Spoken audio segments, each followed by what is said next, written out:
Bonjour et bienvenue dans une nouvelle vidéo meal prep. Comme vous le savez, je fais régulièrement des meal prep, c'est-à-dire des préparations sur plusieurs repas. En général, c'est pas sur toute la semaine parce que j'ai un peu peur au niveau de la conservation, que ça puisse vraiment tenir toute une semaine. J'ai pas forcément envie de les congeler. Du coup, ce que je fais, c'est qu'en général, je prévois pour 3 jours de repas, et là avec le confinement, du coup, ne préparer que 3 repas, je m'en prépare en fait 6, mais du coup qui sont faits avec 3 recettes seulement. Donc là dans mon frigo il me reste un Mont d'Or que j'ai pas encore utilisé, qui a survécu et qui a réussi à rester 2 semaines dans le frigo sans atterrir dans mon ventre, et ça y est, son heure est venue. Du coup je vais faire, pour pouvoir manger le Mont d'Or, des pommes de terre au four avec une sauce crème fraîche ciboulette. Alors la crème fraîche, j'ai pas de crème fraîche épaisse, j'ai que de la liquide parce que Julien il n'aime pas la épaisse, donc je vais me débrouiller avec. Niveau consistance, je suis pas fan pour faire des pommes de terre au four, mais on va se débrouiller avec. Et puis comme ça on viendra tremper les pommes de terre dans le Mont d'Or, mais forcément le Mont d'Or je vais le faire au dernier moment parce qu'il faut qu'il soit fondu, et si je le fais fondre et après que je le refais refondre pour quand on va le manger, ça va pas être très bon. Ensuite j'ai décidé de faire un pain maison avec des céréales dedans. Alors j'ai que de la farine blanche. J'ai pas réussi à trouver de la farine complète, semi-complète aux céréales ou quoi que ce soit parce que comme vous le savez c'est la merde pour trouver ce genre de farine. Donc j'ai de la farine blanche, ça fera l'affaire, je vais juste rajouter quelques céréales dedans. Comme ça je vais vous montrer, parce que la dernière fois je vous avais montré comment faire une recette de baguette. Bon ça avait pas trop donné ce que je voulais, hein, on soit d'accord. Mais ça allait quand même. Et là la recette de pain que j'ai trouvée sur internet est juste topissime. Du coup je vais la vouloir faire là en meal prep, comme ça vous donnera une idée de pain qu'on peut faire à la maison et qui est super simple. Et ensuite j'ai acheté un ananas frais, du coup avec je vais faire du poulet à l'ananas maison, ma vie. Et puis j'ai décidé de faire en même temps du riz cantonné parce que j'ai tout ce qu'il faut pour pouvoir faire et le poulet à l'ananas et le riz cantonné, et ça c'est pas tout le temps que ça arrive, donc quand c'est le cas, il faut y aller quoi. Donc là ce que je vais commencer à faire, c'est que je vais faire cuire le riz. Donc je vais rajouter de l'eau que je vais faire bouillir, je mets du gros sel, et puis du coup je vais laisser l'eau bouillir. Comme ça quand ce sera prêt, je rajouterai le riz. Donc pour le pain je vais déjà commencer par mettre de la levure, donc un sachet de levure boulangère. Je viens rajouter une pincée de sucre, je rajoute un tout petit peu d'eau chaude du robinet, hein, j'ai pas besoin de la faire bouillir. Et je vais laisser reposer pour que la levure ait le temps de monter. Je viens mettre de la farine. Donc là j'ai de la farine fluide anti-grumeaux, mais je prends pas ça d'habitude, hein. C'est juste pris ce qui est resté dans le magasin. Donc là c'est juste de la farine blanche. Là dans l'idéal j'aurais bien aimé avoir de la farine 5 céréales ou ce genre de choses. Je sais pas si ça existe, mais je pense que oui. Donc là je vais venir mettre 500 grammes. Je vais rajouter ensuite 7 grammes de sel fin. Donc une fois que la levure est montée, je vais venir la rajouter à la préparation. Et ensuite il faut venir rajouter normalement 350 ml d'eau. Là je vais juste les rajouter au fur et à mesure parce que j'ai pas envie qu'il y en ait trop, que la pâte soit trop collante. Donc je vais juste rajouter déjà ça, et puis je viendrai au fur et à mesure rajouter encore si jamais il y a besoin.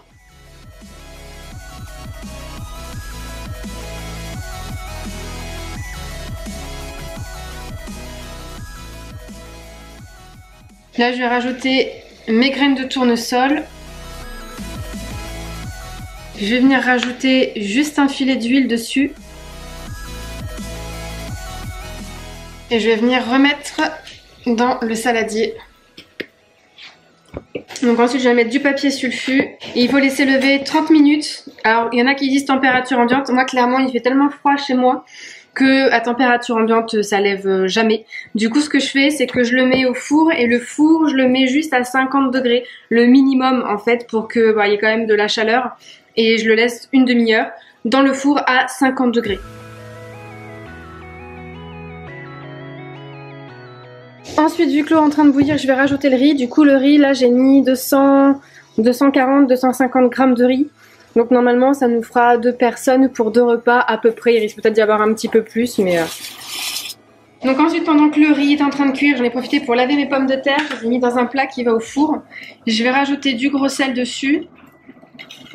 Je vais rajouter un peu de thym et je vais rajouter un petit peu d'eau dans le fond du plat pour éviter que les pommes de terre crament dans le four. Donc ça je le mets sur le côté, et comme ça quand je mettrai mon pain au four, je mettrai en même temps les pommes de terre. Ensuite pour la crème, rien de très compliqué, hein. Je vais juste rajouter de la crème fraîche, Donc si vous avez de la crème fraîche épaisse ou même du fromage blanc, hein, vous pouvez le faire avec du fromage blanc, mais moi j'en ai pas.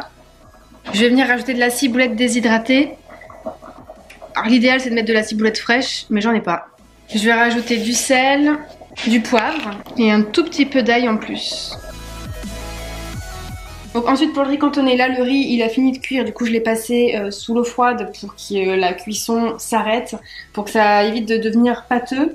Là j'ai sorti une poêle et du coup je vais venir mélanger 3 œufs pour qu'on puisse venir faire une omelette assez fine.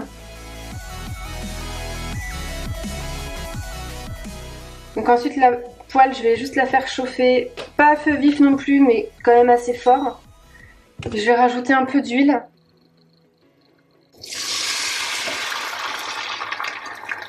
Et là maintenant je vais venir baisser le feu pour que l'omelette puisse cuire de manière homogène sans que je vienne la déglinguer.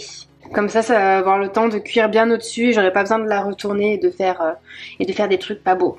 Donc une fois que l'omelette est cuite, on va venir la mettre dans une assiette pour qu'elle puisse refroidir. Et pendant ce temps, on va venir rajouter des lardons fumés. Alors normalement il faut mettre des carrés de jambon blanc, sauf que j'en ai pas, j'ai que des allumettes fumées, donc vous pouvez mettre des lardons, du jambon, bah, du moment que c'est du porc, ça va. Et j'avais commencé à vouloir les couper en petits dés et j'ai eu la flemme de continuer, du coup je me suis dit que j'allais les laisser comme ça, que ça irait très bien. Et je rajoute avec des carottes râpées et je vais rajouter des petits pois en boîte. Alors d'habitude je les prends surgelés, vous pouvez les prendre frais aussi. Moi j'avais pas envie de me prendre la tête. Parce que les surgelés, quand j'ouvre le sachet, vu que je l'utilise pas souvent, il a tendance à se balader un peu trop dans mon congèle. Donc là, je vais venir la rouler comme pour une crêpe. Et je vais venir découper des petits morceaux.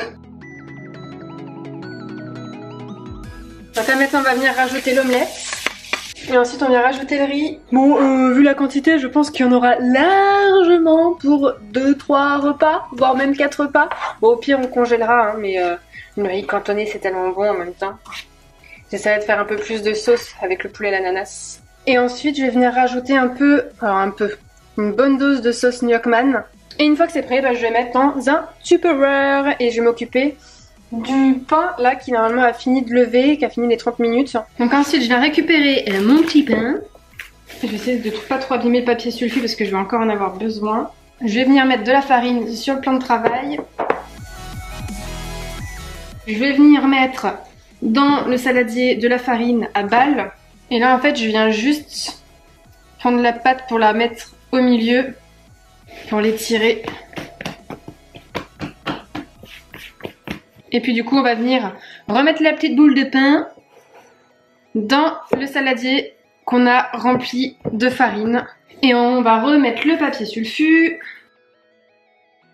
Et on remet du coup pendant 30 minutes au four à 50 degrés. Ensuite du coup je vais venir laver ça. Et puis pendant que le pain va encore lever pendant 30 minutes, je vais m'occuper du poulet à l'ananas. Donc là pour le poulet à l'ananas, j'ai déjà mis de l'huile dans une poêle. J'ai mis à feu vif parce que là le but ça va être de faire dorer les morceaux de poulet. Pas trop petits mais pas trop gros non plus. Donc là je veux pas qu'il soit forcément cuit, hein, je veux vraiment qu'il soit doré. Là du coup on va venir s'occuper de l'ananas. Donc on peut prendre de l'ananas en boîte, hein, c'est très bien aussi. Sauf que moi j'avais eu envie de prendre de l'ananas frit. Ok, ensuite je vais pas me prendre la tête. Là j'ai investi dans un super appareil qui est très dangereux. Je me suis déjà coupé tout le pouce, on verra pas, mais je me suis déjà coupé tout le pouce ici à cause de ça. Parce qu'une fois que le cœur est à l'intérieur, pour l'enlever, en fait on va devoir enlever ce bitonio là, je vais pas le faire clairement. Et après du coup en faisant ça, en voulant l'enlever, j'ai voulu l'enlever avec mon pouce et un couteau. Et en fait je me suis chopé le truc là dans ma peau. Voilà, donc très attention si vous utilisez ça. Et là je vais venir tourner.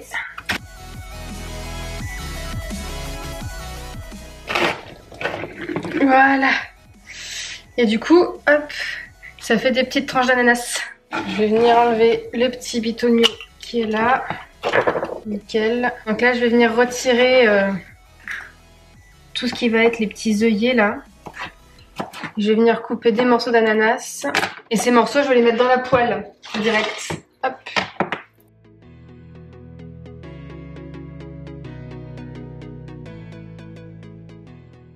Et je vais pas lésigner sur l'ananas parce que clairement, c'est ce que je préfère dans la recette.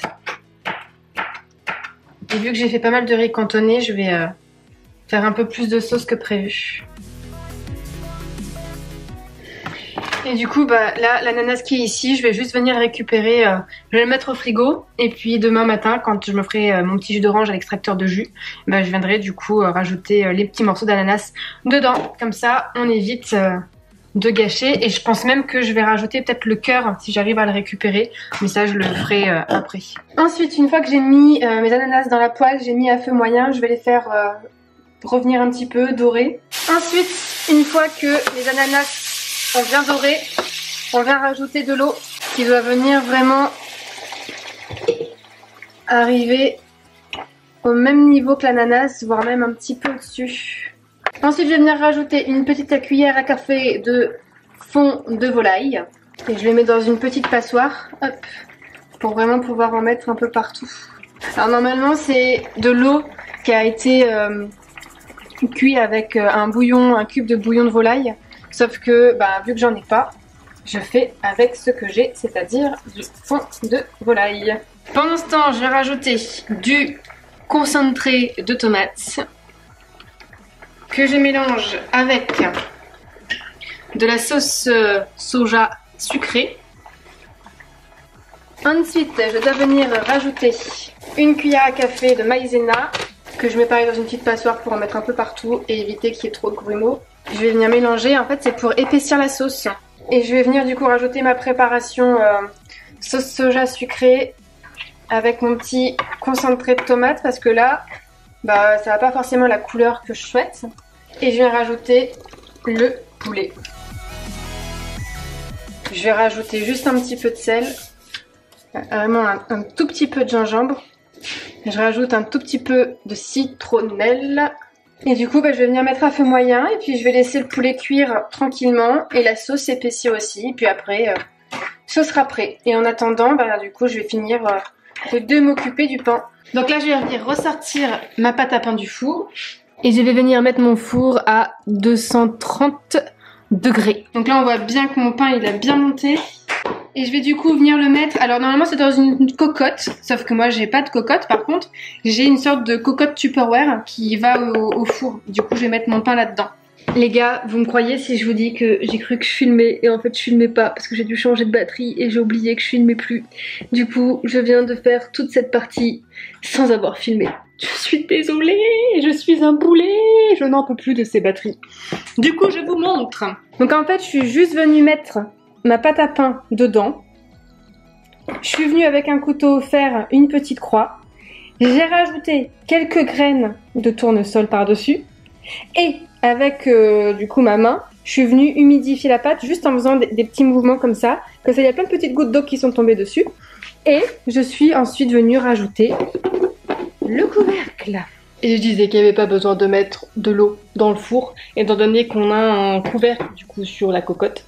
La vapeur d'eau, bah, ça va faire office d'humidificateur. Donc je mets mon pain au four à 230 degrés pendant 30 minutes. Ah, et j'ai zappé. Je vais mettre mes pommes de terre aussi, j'ai complètement oublié. Hop.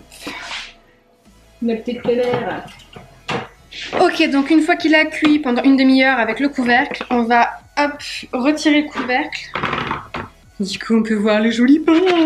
Et là, on va le remettre un quart d'heure au four sans le couvercle. Et à la même température. Donc voilà pour les meal prep d'aujourd'hui. Du coup, on se retrouve avec un pain aux céréales, enfin aux graines de tournesol, parce que c'est pas vraiment aux céréales avec le pluriel. Du coup, ce qu'on viendra faire, c'est qu'on fera des petites tranches de pain. Là, j'ai pas voulu découper le pain parce qu'il est encore un peu chaud et que je préfère qu'il refroidisse pour qu'il soit plus facilement conservable par la suite. Quand il sera frais, du coup, ce sera peut-être aussi plus facile de découper des tranches de pain. Donc, on viendra découper des tranches de pain. On viendra mettre une ou deux tranches de cheddar sur la tranche. On viendra découper, du coup, la tranche de pain avec le cheddar en petits bâtonnets. Et on fera des œufs à la coque. Comme ça, on viendra trempouiller les petits bâtonnets pain maison cheddar dans les œufs à la coque. Donc ça, je pense qu'on en a pour 1 ou 2 repas. Ensuite, on va avoir du coup les pommes de terre, du coup que j'ai fait cuire au four avec le Mont d'Or et la sauce crème fraîche ciboulette.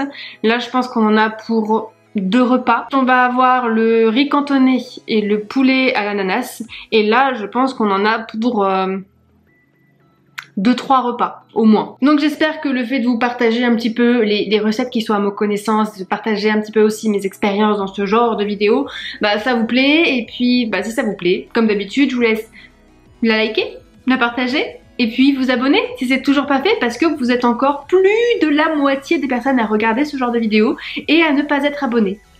Je sais pas ce que vous attendez les gars, hein. Alors c'est maintenant.